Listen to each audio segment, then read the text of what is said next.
신앙 고백 우리 하겠습니다. 나는 전능하신 아버지 하나님 천지의 창조주를 믿습니다. 나는 그의 유일하신 아들 우리 주 예수 그리스도를 믿습니다. 그는 성령으로 잉태되어 동정녀 마리아에게서 나시고 본디오 빌라도에게 고난을 받아 십자가에 못 박혀 죽으시고 장사된 지 사흘 만에 죽은 자 가운데서 다시 살아나셨으며 하늘에 오르시어 전능하신 아버지 하나님 우편에 앉아 계시다가 거기로부터 살아있는 자와 죽은 자를 심판하러 오십니다.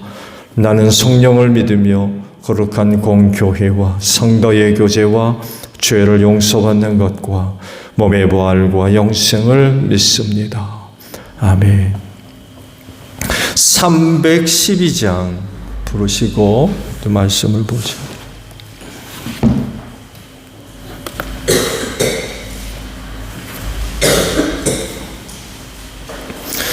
찬송가 312장이에요.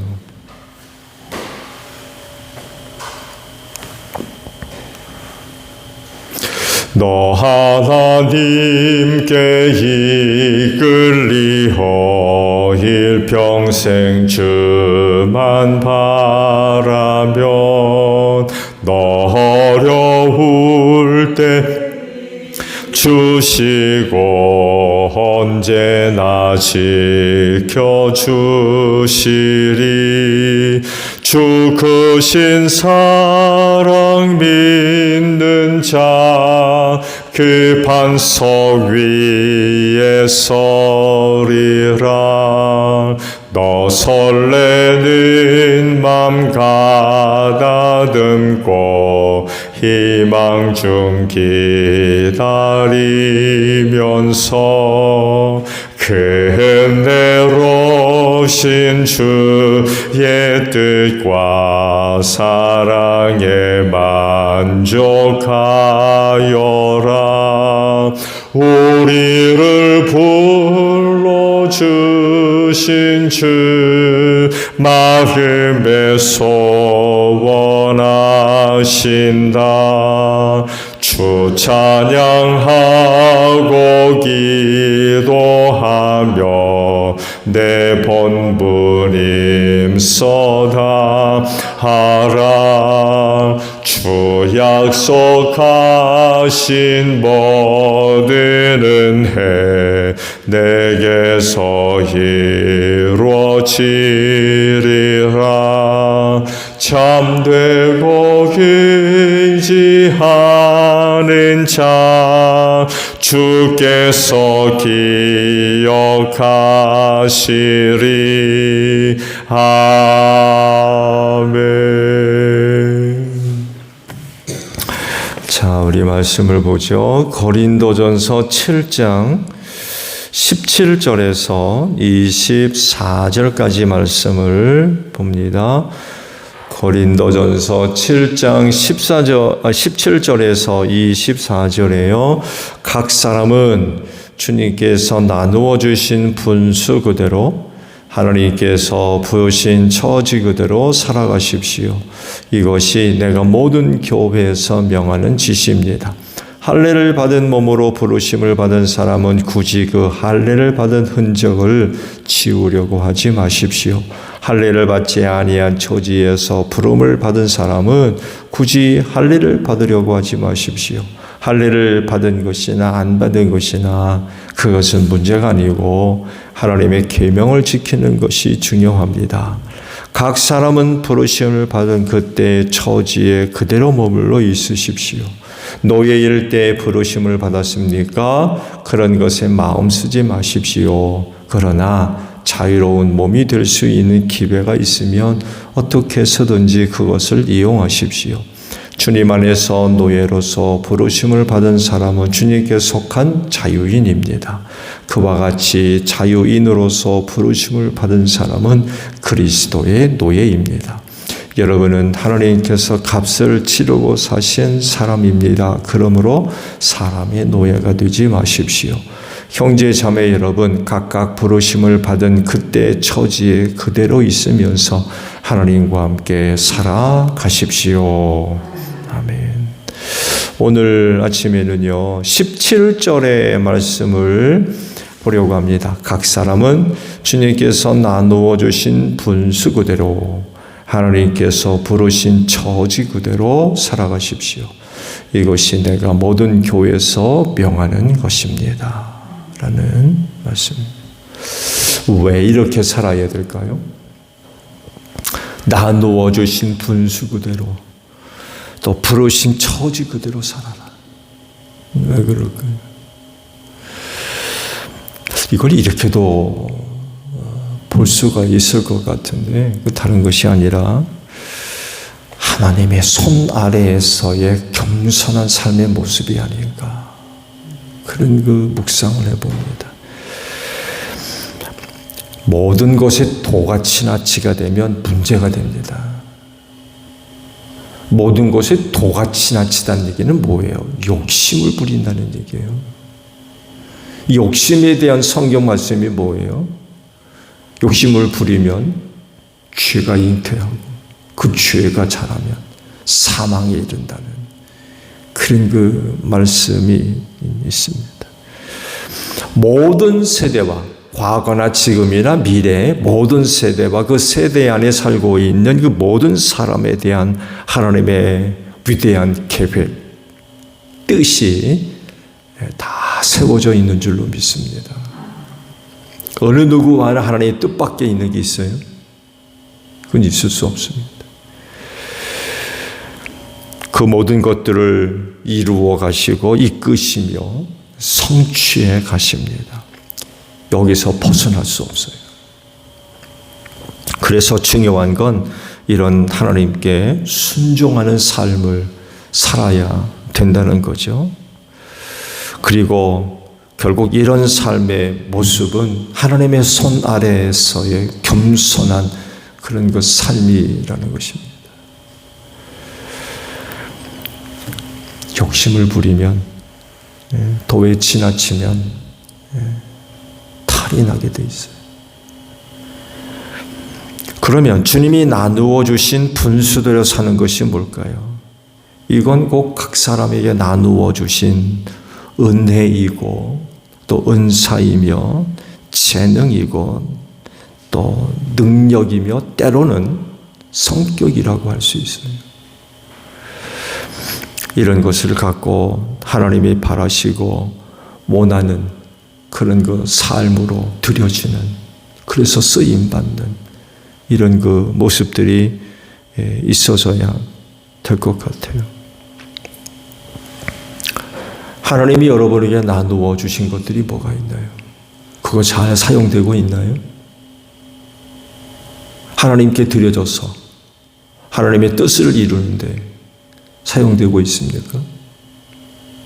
우리 한국 사람들 척하는 거 많이 좋아한다고 그러죠. 또 다른 많은 사람들에게 보여진다.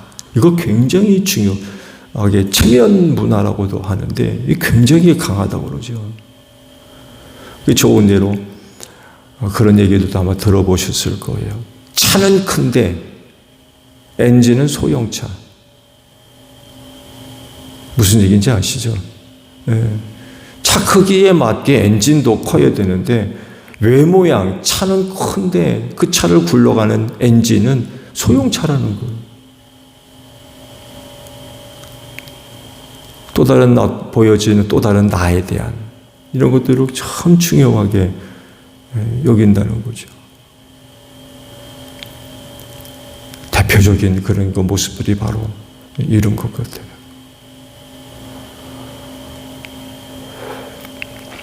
그러다 보니까 삶에 맞는 그런 그 모습들, 고백되어진 일들이 쉽지가 않은 것 같아요.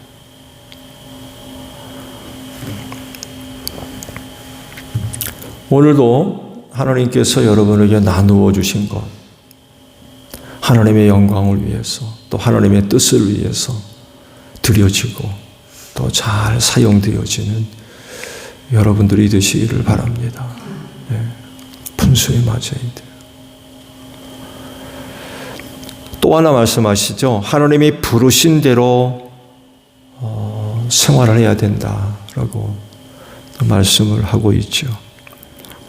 이건 소명과 사명으로도 이어지겠죠. 하나님의 부르심 하게 되면 당연히 소명을 이야기해야 되고 어떤 사람에게 주어진 사명을 다뤄줘야 될 것입니다. 뿐만 아니라 하나님께서 부르신 처지에 맞게 살아야 된다라고 할 때에 삶의 현장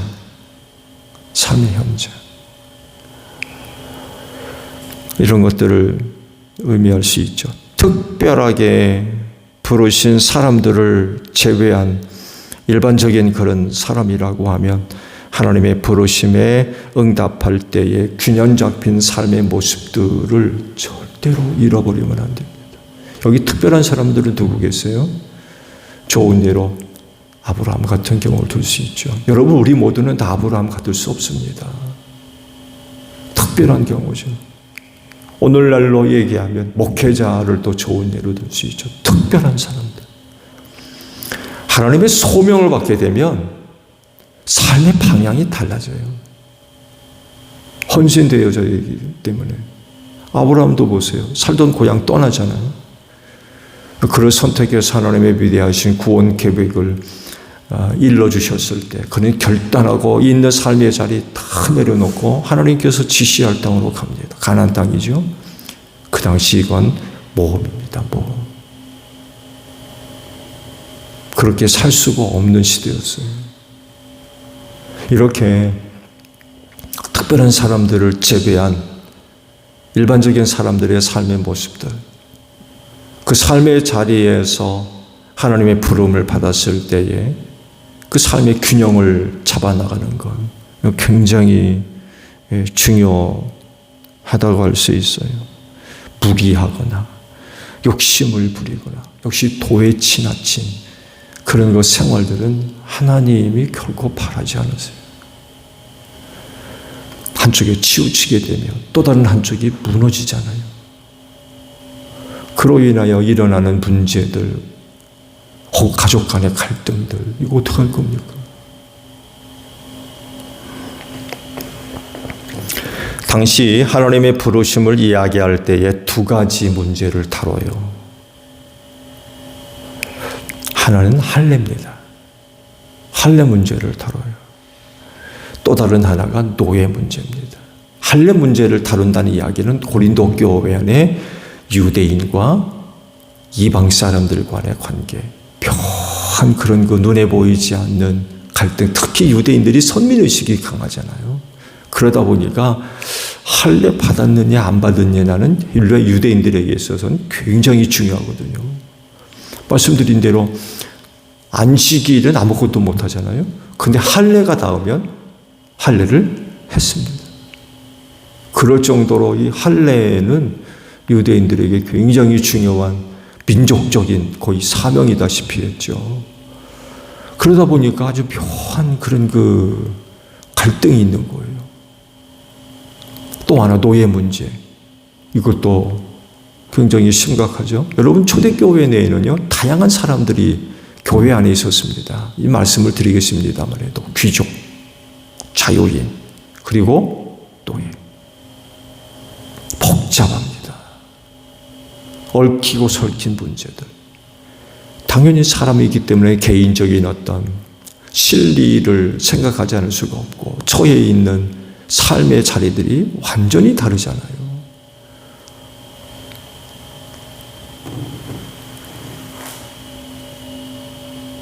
동기 하나가 육군 대령으로 있는데 군목이죠. 군복으로서는 그 다음이 별달거든요. 거의 갈 때까지 간 최고의 보위직입니다. 대령하게 되면. 그 친구가 그러는 거예요. 영내에 있는 군인 가족들이 있잖아요. 영내에 있는 교회 안 다니려고 그런다는 거예요. 자꾸 바깥으로 나가려고 그러지. 왜 그러냐 그랬더니만, 교회 안에 상관이 당연히 다닐 테고, 그러면 그 식구들도 다닐 거 아니에요. 그럼 교회 안에서조차도 상관이네. 특히 부녀자들 사이에 이게 굉장히 크다는 거예요. 자기가 남편이 대령이면 자기도 대령인 줄 안다는 거예요. 그러면서 눈에 보이지 않는 상하 관계들이 형성되고, 교회 안에서의 이런 눈에 보이지 않는 묘한 그런 대립이라고 할까요? 갈등이라고 할까요? 그런 것들이 있다는 거예요. 교회에서 와가지고 그래야 되느냐는 거죠. 교회까지 와가지고 그래야 되느냐. 그렇지 않더라도 부담이죠. 부담.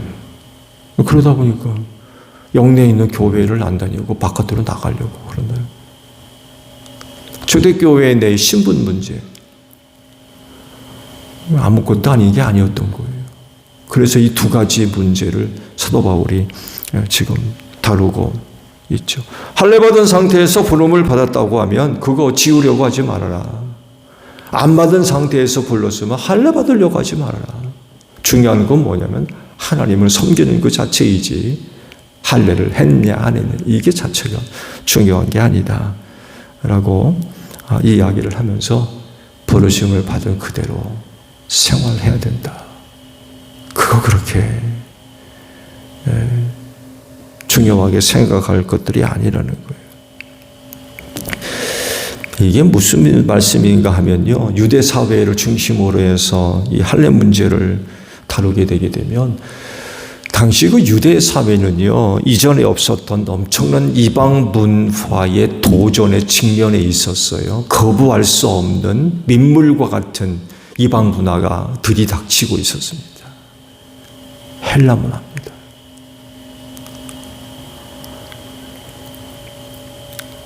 유대 사회에서 이 헬레니즘 문화는요, 이 파고를 막아낼 수가 없었고요. 그러다 보니까 전통 유대 종교 문화가 뿌리채 흔들리고 있었어요.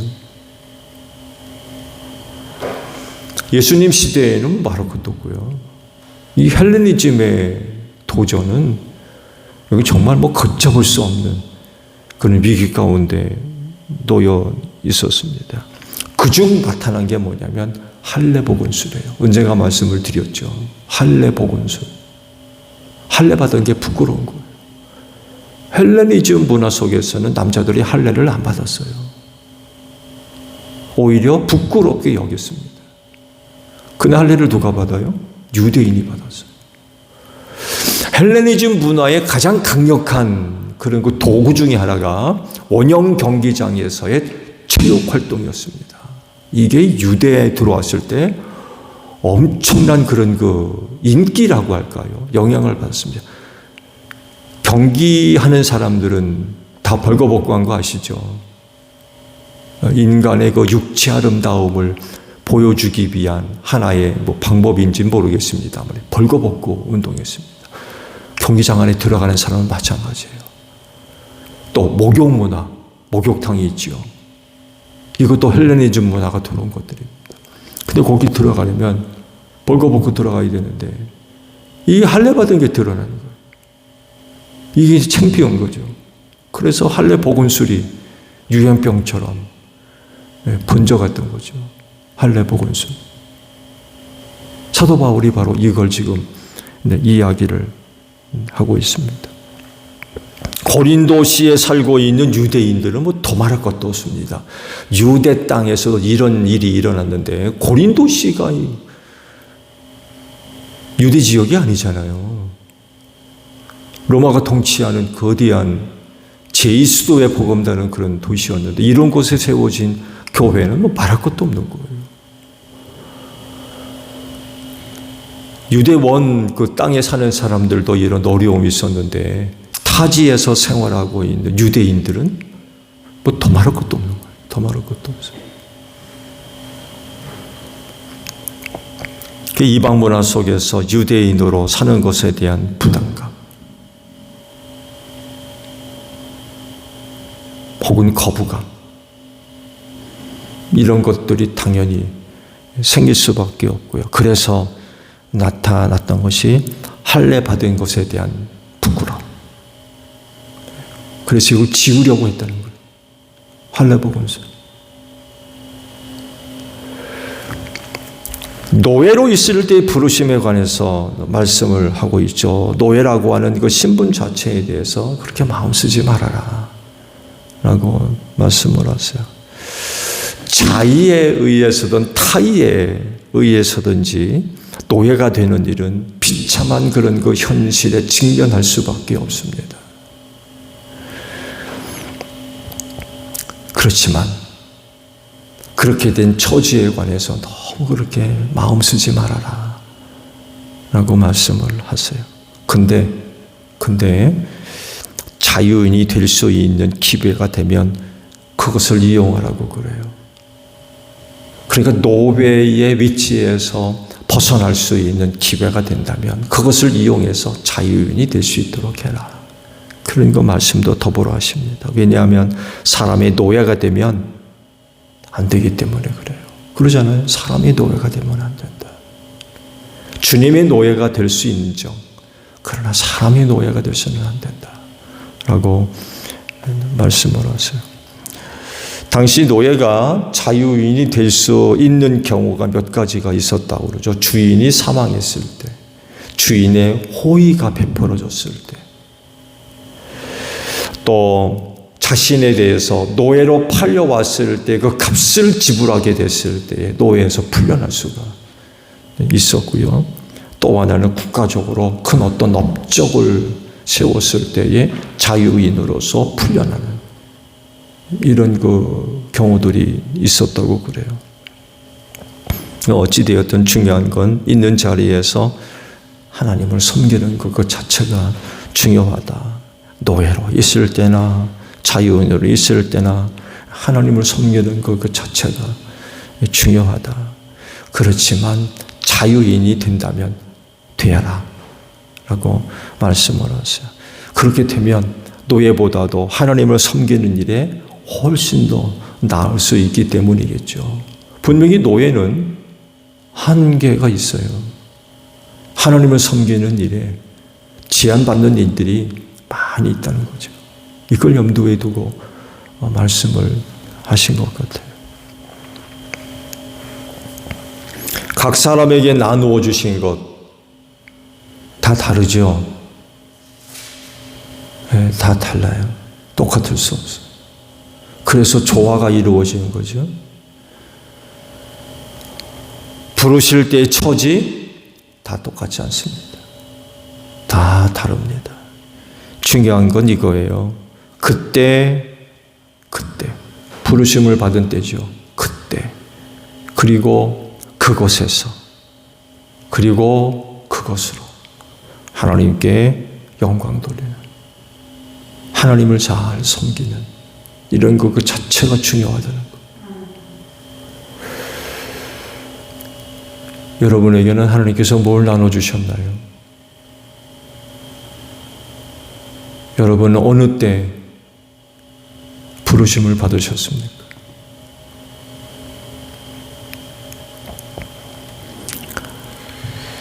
근데 불량한 신도는 자기 유익을 구하고 또 실리를 쫓기 때문에 그 때를 놓쳐요. 그 부르심에 응답하지 못하는 거죠. 이런 것들을 부인하며 부정하고 싫어합니다. 욕심 때문에 그래요.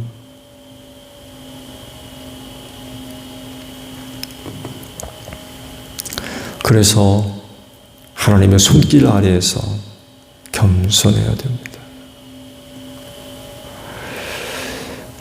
나누어 주신 것, 받은 거죠. 그를 잘 사용하고 또 부르심을 받은 그때에 맞게 신앙생활 할 수 있는 삶의 모습들이 그때나 지금이나 역시 동일하게 우리에게 요구되고 있습니다. 여러분이 목회자와 같이 살 수 없어요. 부르심의 자리들이 다르기 때문에 그래요. 나누어 주신 것도 다르고, 여러분 앞뒤에 앉아 계신 분들도 마찬가지입니다. 결단코 다 똑같을 수 없어요. 우리 모두가 다 하나님의 손 아래 겸손해서 받은 거대로 부르심을 받은 위치에서 하나님을 잘 섬기는 그런 그 모습들, 내 생각과 다르고 내 바람과 다르다고 해서 비교하고 갈등하고 그럴 필요가 전혀 없습니다. 오늘도 하나님께서 나누어 준 것 가지고 또 부르심을 받은 그 자리에서 또 하나님을 잘 섬길 수 있는 여러분들이 되시기를 바랍니다. 주기도만 합니다. 하늘에 계신 우리 아버지, 아버지의 이름을 거룩하게 하시며 아버지의 나라가 오게 하시며 아버지의 뜻이 하늘에서와 같이 땅에서도 이루어지게 하소서. 오늘 우리에게 일용할 양식을 주시고 우리가 우리에게 잘못한 사람을 용서하여 준 것 같이 우리 죄를 용서하여 주시고 우리를 시험에 빠지지 않게 하시고 악에서 구하소서. 나라와 권능과 영광이 영원히 아버지의 것입니다. 아멘. 기도하겠습니다.